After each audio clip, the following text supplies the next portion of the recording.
This is the summary of the Presidential Libraries Act and the establishment of presidential libraries by Erika K. Lunder, Wendy Ginsberg.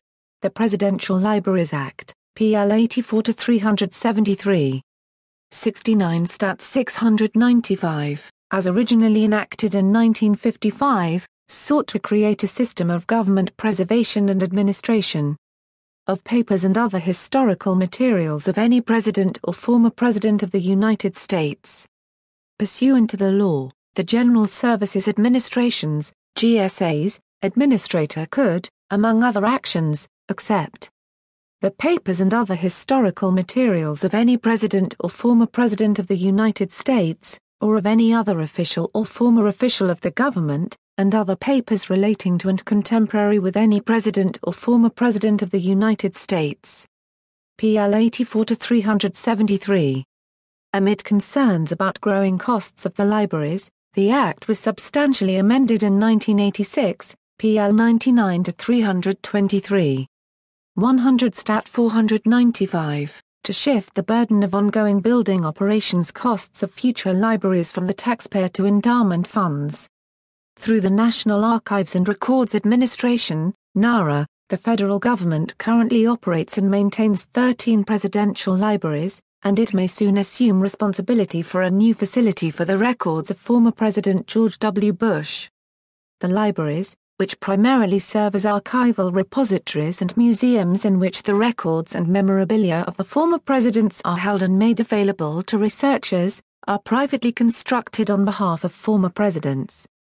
Upon completion, and with approval from both the Archivist of the United States and Congress, the land, buildings, and sometimes other amenities for the library may be deeded to or otherwise placed under the control of the federal government. Among some concerns associated with the construction and maintenance of presidential libraries is the role of the private organizations that build and, sometimes, continue to inhabit the buildings.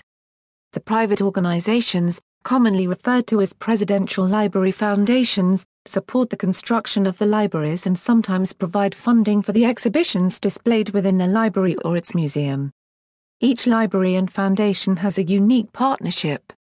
Such a relationship, however, may also lead to difficulties over which exhibits are displayed at the libraries as well as concerns over which spaces are publicly owned and which are privately owned.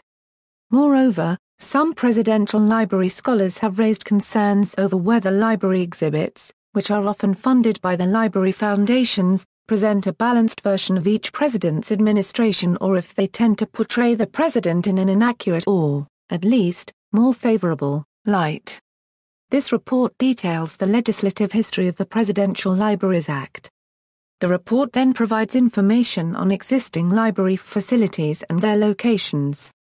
It also analyzes legislative options for the Act, including increasing endowment requirements for the library foundations and clearly delineating the relationship between NARA and the libraries' supporting organizations. Congress, for example, might consider consolidating the libraries into one centralized location or could attempt to create standards for the historical exhibits at the libraries. For more hobbies and home book reviews visit www.homebookmix.com.